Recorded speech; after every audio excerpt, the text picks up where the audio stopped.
Հեքիաթ տակառի մասին, բուլղարական ժողովրդական հեքիաթ։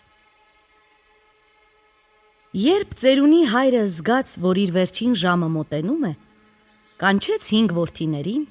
ու այսպես ասաց. Սիրելիներս, զգում եմ, որ շուտով հեռանալու եմ այս աշխարհից, բայց մինչև աչքերս փակելը ուզում եմ մի պատմություն անել ձեզ։ Եկեք լավ ականջ դրեք, որ հետո մեկնաբանելու եք պատմածս հեքիաթը։ Տղաները մոտեցան, նստոտեցին ծերունի հոր 4 բոլորը ու աչքերը հառեցին նրան։ Հայրը հերթով նայեց որդիների երեսներին ու սկսեց. Անտառում մի մեծ ծառ կար, մի հսկայական կաղնու ծառ։ 4 խոզակաղնիները կարկտի նման էին թափվում նրա ճյուղերից։ Արմատը հողի մեջ խոր թաղված քաղցր սնունդ էր ստանում նրանից։ Ամենաուժեղ քամին հազիվ նրա վերին ճյուղերն էր օրորում։ Մի օր փայտահատը անտառ եկավ, վերից վար չափեց ծառը ու կացին նոթում թափահարելով սկսեց կտրել։ Մինչև իրիկուն հազիվ կարողացավ գետին տապալել հսկա ծառը։ Ճյուղերը կտրատեց, խուրձ շինեց, քարշ տվեց սղոցարան։ Գեղեցիկ ու երկար տախտակներ կտրատեց, և երբ աշնանն իր մոտ եկավ տակառագործը, սա տախտակները լցրեց սայլը ու տարավ իր արհեստանոցը։ Տակառի համար անհրաժեշտ փայտն ու հեծը կտրատեց և մի մեծ տակառ շինեց։ Ամեն աշնան այդ տակառի մեջ թարմ ու կլթկլթան գինի էր լցնում։ Հետո ծախում գյուղացիներին տակառագործը,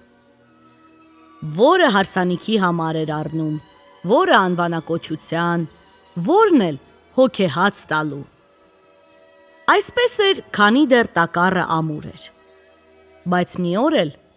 տակառի երկաթե հեծերը պոկվեցին,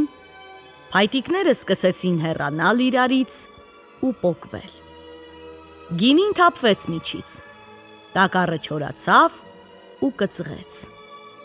Մինչև տակառագործը կմտածեր հեծերը փոխել, փայտիկները լրիվ ընկան։ Երեխաները տեսան և հեծերը հափշտակելով սկսեցին գլորել փողոցն ի վար։ Տանտիկինն էլ հավաքեց ցրված փայտիկները ու վառեց գեղեցիկ տակառը։ Դե հիմա ասացեք տեսնեմ, ինչ էի ուզում ասել այս պատմությունովս։ Տղաները մտածեցին, բայց 5 եղբայրներից և ոչ մեկը չկարողացավ մեկնաբանել հոր պատմածը։ Այն ժամանակ ծերունի հայրը գլուխն օրորեց ու ասաց. Ջահել եք դեռ, դրա համար գլխի չեք ընկնում։ Հիմա ես ձեզ կասեմ իմ պատմության իմաստը։ Մեծ ծառերով անտառը մեր պետությունն է։ Ամուր տոկուն անտառ է այդ անտառը, բարձր ու հաստաբուն, մեծ ծառերով։ Տակառը ընտանիքն է, փայտիկները մենք ենք ընտանիքի անդամներս։ Երկաթյա հեծերը մեր համաձայնությունն է,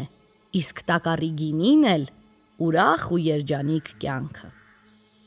Քանի ընտանիքում սեր և համաձայնություն կա, կյանքն էլ ուրախ, երջանիկ կլինի։ Այն տունը, ուր համաձայնություն չկա, թող կրակ ընկնի, վառվի։